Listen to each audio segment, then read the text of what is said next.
महायोगिनी आहे. त्याचं कारण त्यांचं सगळं जगणं श्रीकृष्णार्पण होतं. आणि नुसतं श्रीकृष्णार्पण जगणं म्हणजे व्यवहारातलं जगणं नव्हे, तर त्या स्वतःकडे बघत असताना सुद्धा त्यांना श्रीकृष्ण प्रेमाशिवाय काही दिसत नव्हतं. कृष्ण भक्तीमध्ये महाप्रभूंच्या शिष्याने फार चांगलं वर्णन केलंय. मारो मनडो छे गोकुलना वन रावण, मारा तनना अंगनियामा तुलसी नावन, मारा प्राण जीवन, मारा घटमा विराजता श्रीनाथजी यमुनाजी महाप्रभू. बघा काय, मारो मनडो छे गोकुलना वन रावण. याचा अर्थ माझं मनच गोकुळातलं वन उपवन आहे, मला वेगळीकडे कुठे जायची गरजच नाही. मारो मनडो छे गोकुलना वन रावण, मारा तनना अंगनियामा तुलसी नवन. माझ्या देहाचं म्हणजे तुलसी वृंदावनच आहे, तुळशीचं वनच आहे. मारा घटमा बिराजता श्रीनाथजी यमुनाजी महाप्रभू. माझ्या देहातच तो राहतो. महाप्रभू तिथेच राहतात, डाकोरनाथ तिथेच राहतात, यमुना तिथेच आहे. आणि नुसती यमुना काय, 68 तीर्थ है घट भीतर, वही मैं नाहूं जी, गंगा न जाऊं जी, यमुना न जाऊं जी. गुरुजी सद्गुरुनाथी म्हणले, दूजे के संग नाही जाऊं जी. तुमच्या बरोबर आहे, सगळं माझ्या आतच आहे ना. आणि मग अशा कृष्णासाठी काय सगळं एक गंमत कृष्ण लिहिलं तुम्हाला सांगतो. आता एका ताईंनी हे मोरपीस वगैरे दिलं ना, तर हे छानच आहे. एकेने सांगितलं की अडकू नको, रुद्राक्ष घे आणि विरक्त हो. दुसऱ्या यशोदेने ते दिलं. हे कृष्ण लिहिलं आहे सगळे. असो, गवळणींना मात्र कृष्णाशिवाय काही सुचत नाही. कृष्ण दिसामासाने मोठे होत आहेत. अष्टमीला जन्म झाला, नंदोत्सव नवमीला झाला, दशमी झाली, एकादशी झाली, उत्सव सुरूच आहे. द्वादशी येते. लोकांचं येणं जाणं, भेटणं, उपहार देणं, उपहार घेणं. नंदबाबांनी हजारो गायी ब्राह्मणांना दान दिल्या, हजारो गायी. सगळं भौतिक ज्याच्यासाठी विसर्जित करून टाकावं ना, ते ईश्वरी तत्व असतं. आपण सगळंही साठवतो आणि तो भेटावा म्हणतो, नाही भेटत. तीर्थंकरांनी सांगितलं, अपरिग्रह महत्वाची गोष्ट आहे. असंग्रही काही ठेवू नका. स्ट्रिपिंग डाऊन, छोड दो, धीरे धीरे धीरे धीरे. पण सोडणं तेव्हाच होईल जेव्हा कमावणं झालेलं असेल. कमवलं नाही तर सोडता काय येईल. म्हणून कमवायचं पुरुषार्थाने आणि समर्पित करायचं त्याच पुरुषार्थाने. हापापाचा माल गपापा नाही. बापाने कमवलं मी देणग्या देत सुटलो असं नाही. मी कमवेन, मी मिळवेन, मी अर्पण करेन. विकसित व्हावे, अर्पित होऊन जावे. विकसित झाल्याशिवाय अर्पित काय होणार. म्हणून विकास तर पाहिजेच, पण अर्पण पण पाहिजे. आणि अर्पण तेव्हाच घडतं जेव्हा प्रेम आहे. प्रेम जो केवल समर्पण, बस समर्पण जानता है और इसमें ही स्वयं की धन्यता वो मानता. प्रेम मिळवायसाठी नाही, प्रेम देण्यासाठीच असतं. द्वादशी आली, लोक येत आहेत जात आहेत. गोकुळामध्ये एक बैरागी आला. अशा सगळ्या रुद्राक्षाच्या माळा गळ्यात, हातात, भस्म विलोपित. सगळे गोकुळातले म्हणाले की चेहरा बघितल्यासारखा वाटतो, पण कोण आहे, कुठून आला. म्हणे आता सगळीकडे वार्ता गेली आहे की नंदबाबाच्याकडे बाळ आहे, तर त्याला भेटलं की दान मिळतं. तर आला असेल दान मागायला. पण द्वारपालांनी थांबवलं त्याला दारात. तर म्हणे की असं रूप इतकं भयानक. म्हणे यहीं बैठो, यहीं बैठो. क्या चाहिए. चाहिए कुछ नहीं, मैं लाला को देखना चाहता हूँ. म्हणे यहीं बैठो. आता लालाला बघायला ह्या अशा भीषण बैराग्याला कोण पाठवेल आत. मग तो असा डोकावतच होता. तेवढ्यात एक दासी आली. ती म्हणाली की बैरागी बसलाय, काहीतरी दान केलंच पाहिजे, द्वारपाल तर आत सोडत नाही. मग ती गेली यशोदाकडे की बोल, मैया कोई बैरागी आया है. तर मैया म्हणाले की जा त्याला काही दे. चांगलं सूपभर धान्य घेऊन गेले. तो बैरागी म्हणाले की मुझे दान नहीं चाहिए, मुझे लाला को देखना है. ती म्हणाले की और कुछ चाहिए तो मांग लो, वो देती हूँ, लेकिन लाला को तुम एक बार पूछ के तो आओ. ती गेली यशोदेकडे. म्हणे की वो बैरागी कोई ले नहीं रहा, वो कहता है कि लाला को देखना है. आता यशोदा म्हणाले तसला बैरागी, उसको बता दे की सो गया लाला. आता लहान मुलं कधी झोपतात कधी उठतात. ती आली, ती म्हणाली की महाराज लाला अभी सो गया है. सो गया है कोई बात नहीं, जगेगा तो देखूंगा, तब तक बैठा रहता हूँ. मांडी घालून बस दारात मांडी.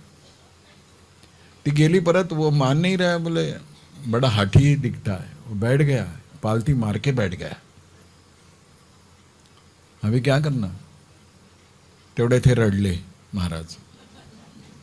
आता रडणं तर ऐकू जाईलच. मग यशोदा म्हणाले की लेके जा, लेकिन दूर से दिखाना. आई कशी असते बघा, दूर से दिखाना. म्हणजे ठीक आहे, दूर से. 2 पावलं गेली लालाला घेऊन. यशोदेने म्हटलं की सुन सुन इधर आओ, छूने मत देना इसको. ती म्हणाली की नाही, नुसतं असं दाखवते. पुढे गेली. रुक जा, अभी क्या है. तो बोले वो टकटकी लगा के देखेगा तो तुरंत लेके आना इसको. वो टकटकी लगाएगा ना तो कोई जादू टोना करेगा. आता ह्या जादूगारावर कोणाची जादू चालते. पण आईचं प्रेमच असं असतं. 100 सूचना दिल्या. छूने नहीं देना, टकटकी लगा के देखने नहीं देना, उसके पास जाना नहीं, दूर से दिखाना, सगळं. ती हो हो म्हणाली आणि ही घेऊन आली. तर बैरागी मांडी घालून बसलेला होता. मैया कितनी प्यारी हो. आता एवढं तो म्हणाला तर त्या गवळणीला असं वाटलं की या बैराग्याचा असा समज झाला की मीच ह्याची आई आहे. आणि ती जी हुरळून गेली की आपण कृष्णाची आई. मग आता पुढचा डाव टाकायला बैरागी मोकळाच होता. तो म्हणाला की दिखा दे. त्याने असं पल्लू बाजूला केलं. देखो टकटकी लगा के मत देखना. तो म्हणे नाही, टकटकी नहीं लगाऊंगा, गोदी में दे दो. तेव्हा ना, गोदी में नहीं दे सकती हूँ मैं, एक पल भर के लिए दे दो, बस आप रखो, उठा ले लो. आता तिने हात काढलेच नाहीत आपले. त्या बैराग्याच्या मांडीवर हात आणि हातावर लाला. तो म्हणाले की मैया इतनी प्यारी हो तू, कितनी दयालु हो, बस हात हटा देना. त्याच्या सर्वांगाचा स्पर्श व्हावा, हाताचा अडथळा सुद्धा नको. ती म्हणाले आता इतकं झालं तर कळलं की हा जरा बरा दिसतोय. तिने हात काढून घेतला आणि हात काढून सगळा देह कन्हैयाचा त्या बैराग्याला स्पर्शित झाला आणि बैरागी ध्यानावस्थेमध्ये गेला. हिलाही कळेना आता काय करायचं. आणि ध्यानामध्ये गेल्यानं बघा, ध्यान लावलं नाही त्याने, ध्यान केलं नाही, त्याचं ध्यान झालं. जेव्हा तुमच्या भौतिकतेला भगवंताचा स्पर्श होतो ना, ध्यान लागतंच. तुम्ही 8 तास कराल तर व्यायाम होईल, सराव होईल, ध्यानासारखं काहीतरी होईल. त्याला सूक्ष्म निद्रास म्हटलंय. आणि मग डोळ्यातून घळघळा अश्रू आले बैराग्याच्या. आणि ते बाळ हसतंय. ते म्हणाले की महाराज भिकारी झालात, बैरागी झालात, कैलास सोडून इथे आलात.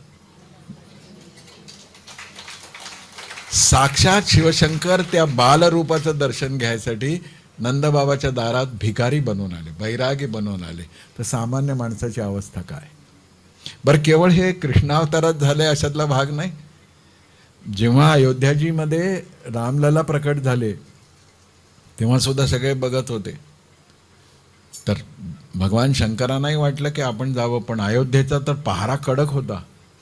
आत येणं जाणं पूर्ण चेकिंगशिवाय शक्य नव्हतं. पण तीव्र इच्छा होती की मला बालरूप बघायचं आहे. मी तर त्यांना विराट रूपात अनेकदा बघतोय आणि तेज रूपामध्ये तर ध्यानाला बसल्या बसल्या मला ते दिसतातच, पण मला बालरूप पाहायचं आहे. मग आता जायचं कसं? तर त्यांचे एक परिचित होते. ते म्हणाले की जाऊ आपण, काहीतरी जुगाड करू. मग राहायचं कुठं? ते म्हणे आमदार निवासात राहू. ते होते काकभृशुंडी. दोघं मिळून गेले, शरवीच्या किनाऱ्यावर बसले. काकभृशुंडी म्हणाले, त्या राजवाड्यात तर आपल्याला प्रवेश मिळणं शक्य नाही. आपण असं करू, थोडं नाटक करू. शिवजी म्हणाले, नाटक कसलं करायचं? ते म्हणे, तुम्ही इथे बसा, मी जाणाऱ्यांना सांगतो कि दिव्य पुरुष पधारे है अयोध्या जी में, चेहरा देखकर सब भूत भविष्य वर्तमान जानते हैं. आता शंकरांना तर कुणाचंही भूत भविष्य वर्तमान कळणं शक्य आहे. लोकांची गर्दी करत करत करत एकदाच राजवाड्यातल्या दासीनं ते पाहिलं की अरे असा एक दिव्य पुरुष आलाय की जो चेहरा बघतो आणि सगळं सांगतो भविष्य. ती दासी गेली कौशल्य मातेकडे आणि ते म्हणाली की मैया, कोई एक ज्ञानी महात्मा पधारे है, वो चेहरा देखकर बताते हैं सब भूत भविष्य वर्तमान, तो क्या उनको यहाँ बुलाए, लाला को देखेंगे तो बताएंगे सब. डाव तर यशस्वी झाला. ते गेले आणि गेल्यानंतर आता त्या लालाला टेन्शन आलं ना. ते म्हणे भूत भविष्य वर्तमान सांगतील आणि ह्याच्या नशिबी वनवास आहे असं म्हटलं तर आत्तापासून कटकट सुरू होईल. तर त्यांनी इतकं रडायला सुरुवात केली की शेवटी कौशल्याला सांगावं लागलं की बाबा, तुझी त्यांची भेट घडवणं शक्य नाही. तर म्हणाल ठीक आहे, बाहेर नका आणू, मी खिडकीतून तरी बघतो. आणि पाळण्यातल्या रामललांना शंकराने खिडकीतून बघितला. पण शंकर एकटेच आले, म्हणजे काकभृशुंडी बरोबर आहेत. खूप दिवसांनी जेव्हा रामचरित्र सुरू झालं, रामाचं चिंतन सुरू झालं, तेव्हा एकदा काही चर्चा करत असताना त्यांनी पार्वती मातेला सांगितलं की आयुष्यात मी तुला फसवून काही केलं नाही, एकच गोष्ट मी तुला न सांगता केली, मी क्षमा मागतो आणि तू त्याचा मनात काही किलमिश ठेवू नको. ती म्हणाली, कोणती गोष्ट? ते म्हणे, असं असं जेव्हा बालरूपात भगवंत प्रकट झाले तेव्हा मला मोह संवरला नाही. मी असं ज्योतिषाचं वेश घेऊन गेलो.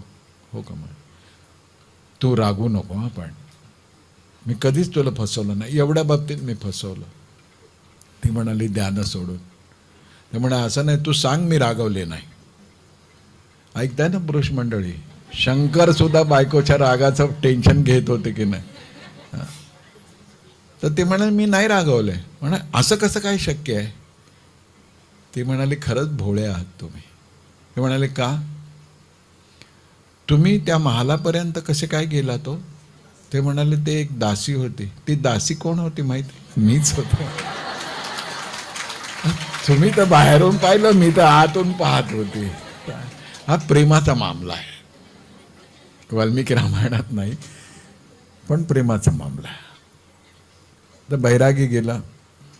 त्रयोदशीला नंदबाबा कर भरण्यासाठी मथुरेला गेले. कर भरला. वसुदेवांची भेट घेतली. वसुदेवांनी नंदबाबांचा मुलगा झाल्याबद्दल अभिनंदन केलं. काय व्यक्तित्व आहेत बघा ते. आणि नंदबाबा खूप कौतुक सांगायला लागल्यानंतर एकदम वसुदेव काय म्हणाले की बस बस, एकाच वेळी सगळं सांगशील का? आता लवकर जा, गोकुळात तुझी आवश्यकता आहे.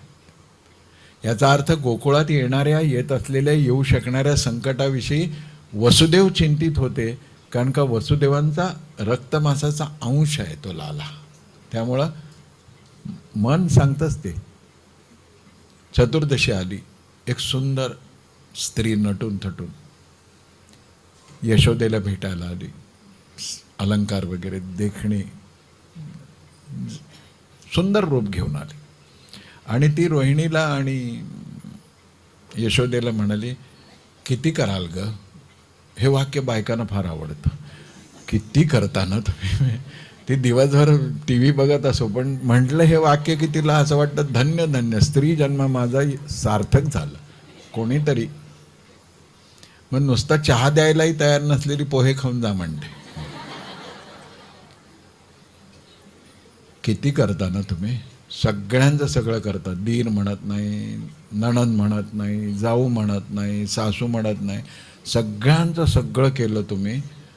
तुमच्या वेळेला मात्र कोणी नाही आला. लागली सरळ. या घातातून बाहेर या, या जाळातून बाहेर या. असो, ती स्त्री म्हणाली, किती करतात तुम्ही? तुम्ही जा आता, जरा आराम करा, मी लालाला सांभाळते. तिच्या सगळ्या रंगरूपाकडे बघून असं वाटलं की चांगल्या घरातली आहे, तर हिच्यावर थोड्या वेळ सोपवावं. थोडी कमर सीधी करेंगे हम भी. तिने लालाला मांडीवर घेतलं, पदराखाली घेतलं. पाजायचं आहे आता त्याला. ती आहे पुतना. संतांनी भाष्य केलं की दगाफटका आणि धोका बऱ्याचदा सुंदरतेचं आवरण घेऊन येतो. त्यामुळं भाळून जाऊ नये, लगेच हुरळून जाऊ नये, चटकन विश्वासही टाकू नये. आणि मग पुतनेने पाजायला सुरुवात केली. अहो बकीयम स्तनकालकूटम. विष स्तनाला लावून आली आणि कृष्णाला पाजायला लागली. ही पुतना आहे. ती नेमकी कोण आहे माहिती आहे? ती त्रिपाद भूमीचं दान देणाऱ्या बळीराजाची मुलगी होती गेल्या जन्मात. आणि जेव्हा वामनाला पाहिलं तेव्हा राजप्रासादाच्या गवाक्षातून त्या सुकुमार बालकाला पाहिल्यानंतर बळीची मुलगी रत्नमाला, तिच्या मनामध्ये वात्सल्य भाव निर्माण झाला आणि तिला असं वाटलं की इतकं सुंदर मूल आपल्याला असतं तर आपण त्याला अंगावर पाजलं असतं. पण प्रभूला पाजायची इच्छा जिच्या अंतःकरणामध्ये होती ती त्या जन्मात पूर्ण होणं शक्यच नव्हतं. कारण का ती एकतर असुर कन्या होती आणि वामन होते, जाणते होते, मुंज झाली होती. मरेपर्यंत ती इच्छा तिच्या मनामध्ये होती. म्हणून पुढच्या जन्मात जेव्हा ती राक्षसी पुतना झाली तेव्हा पाजायचं ही इच्छा पूर्ण करायसाठी ती आली आहे. वाईट हेतू आहे, पण मनात तीव्र इच्छा असेल तर भगवंत ती कोण्या ना कोण्या रूपाने घडवतो. तिने त्याला पाजायला सुरुवात केली आणि कृष्णाने डोळे मिटून घेतले. संत असं म्हणतात की कृष्णाने डोळे का मिटले? संतांनी उत्तर दिलं की पहिल्यांदाच आयुष्यात काहीतरी कडू पितो आहे तर आपण डोळे मिटलेले आहेत बरे, म्हणून डोळे मिटले. 1. 2. आपल्या हातून पहिल्यांदा एका स्त्रीचा वध होणार आहे तर डोळे उघडे ठेवून आपण हे बघू शकणार नाही, म्हणून डोळे मिटले. आणि 3रं कारण सगळ्यात महत्त्वाचं, डोळे उघडे ठेवले आणि पुतना आपल्या डोळ्याकडे बघायला लागली तर तिला आपल्या डोळ्यामधल्या ब्रह्मांडाचं दर्शन झालं तर आपली हत्या करण्याचं ती विसरून जाईल आणि ही लीलाच होणार नाही, म्हणून डोळे मिटले. कथा आपल्याला माहिती आहे. तिने पाजायला सुरुवात केली. पहिल्यांदा विष प्राशन केलं, मग दूध शोषून घेतलं, मग त्यानंतर तिचे प्राण शोषून घेतले. ती ओरडायला लागली. ते म्हणाले की सोड सोड सोड. कृष्णाने सोडला नाही. आणि रहस्य असं आहे की कोणत्याही हेतूने त्याच्यापर्यंत जा, त्यांनी जर एकदा आपल्याला पकडलं तर आपले प्राण गेले तरी तो आपल्याला सोडत नाही. आपण कितीही सोडायचं. म्हणून पहिल्यांदा ठरवा त्याच्या नादी लागायचं आहे का. कारण का ज्याला एकदा कृष्ण रसाची गोडी लागली तो दुसऱ्या कुठल्या रसामध्ये रमूच शकत नाही. या अर्थाने प्राण घेणं. आमचे नरसिंह मेहता फार छान म्हणतात की हा कृष्ण रस, प्रेम रस इतका अद्भुत आहे. ये रसनो स्वाद शंकर जाणे के जाणे शुक जोगी रे.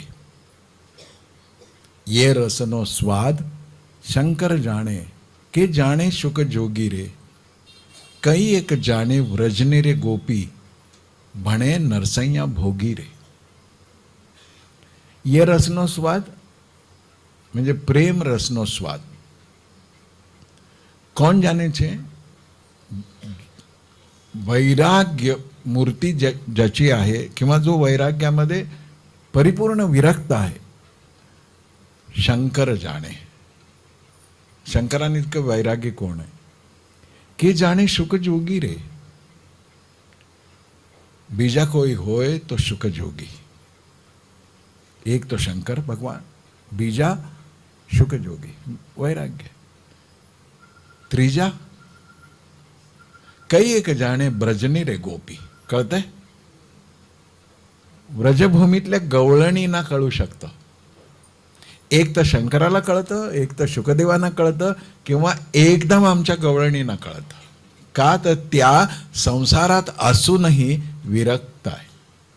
अशी विरक्ती ज्याला प्राप्त झाली, शेखर काय साकर शेरडीने रस तेजने कडवो खूंट घोलमा, राम कृष्ण बिनु बिजू बोलना. काय कडू खात बसला, गोड घे रामकृष्ण नाव घे. साकर शेरडीनो रस तेजने असं म्हटलंय संतांनी. हे सगळं काय सांगतायत की त्या रसात एकदा गेला ना की तुम्ही वेडा होता. आणि कृष्ण भक्तीमध्ये वेड हीच शहाणपणाची गोष्ट आहे. तुम्ही शहाणे होऊन गेला तर काही मिळत नाही. घेला हमें घेला रे, हमने घेला मा मन लाग्यो.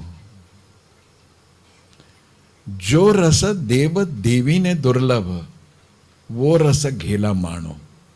घेला आम्ही घेला रे. आम्ही वेडे आहोत, पण आम्हा वेड्यांना तो रस प्राप्त झालाय जो देवी देवतांनाही प्राप्त होत नाही. अद्भुत आहे. म्हणून पहिल्यांदा त्याच्या नादी लागू नये. नादी लागलं तर तो सोडत नाही. तसा पुतणेचा वध झालाय. आता हा झाला कथाभाग. यातलं रहस्य काय आहे तर पूतना म्हणजे पुण्य नसणं, म्हणजे पाप असणं. पण हा पापाचा विषय सुद्धा पूर्वजन्मीच्या कृष्णा सक्तीतून निर्माण झालाय. हा पापातला फरक आहे.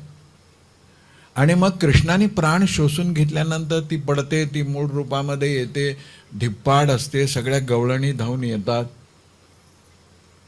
आणि त्या गवळणी कृष्णाला उचलून घेत आहेत, बालाला त्या, आणि यशोदेला रागवत आहेत. तुला सांभाळता येत नसेल तर आम्ही घेऊन जाऊ का सांभाळायला. काही बहाणा करायचा पण त्यांना कृष्ण मिळवायचा. मग गोठ्यामध्ये नेतात, गाईच्या शेपटीने त्याची दृष्ट काढतात आणि मग बालरक्षा स्तोत्र तिथे म्हणतात. दशमस्कंधामध्ये अध्याय 6 मध्ये बालरक्षा स्तोत्राचे 22 ते 29 असे श्लोक आहेत.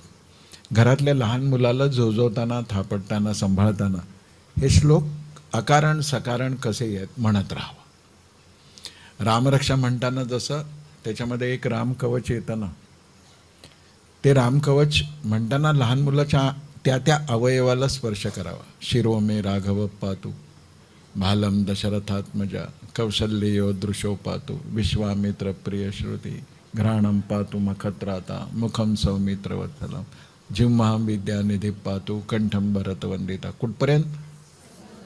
पादव दिव्याधिक तिथपर्यंत. तर ह्याचा परिणाम होतो. ह्याला रामरक्षा कवचच म्हटलंय. तसं हे इथे गायीच्याकडे गेल्यानंतर बालरक्षा कवच गवळणीने म्हटलंय. सगळे धावत आलेले आहेत आणि त्या राक्षसीचा देह पडलेला आहे. तिला चिता अग्नी देतात आणि अग्नीत दिल्यानंतर असं लक्षात येतं की तो देह जळताना सगळीकडे स्वर्गीय सुगंध पसरलेला. सगळ्यांना आश्चर्य वाटतं की एक राक्षसी जी हत्या करायला आली आहे ती मेल्यानंतर तिच्या देहातून असा दिव्य गंध येतो आहे.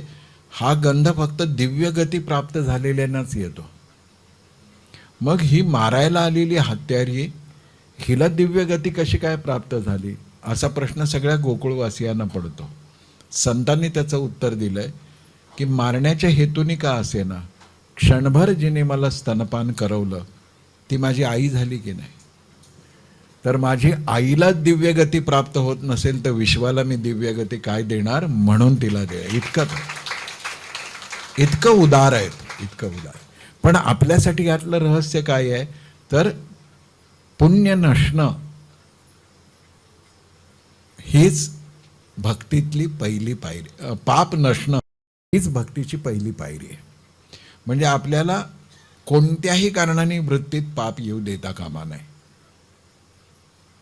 कृष्णाच्या सगळ्या लीला आहेत ना, त्यात असुरांना मारलंय. आपल्यासाठी प्रापंचिकांच्यासाठी संसारिकांच्यासाठी एक एक एक एक संदेह दिलेला आहे.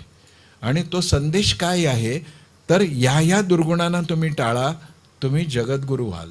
एका अर्थाने हा जगातला पहिला पर्सनॅलिटी डेव्हलपमेंट कोर्स आहे गोकुळच्या लीला.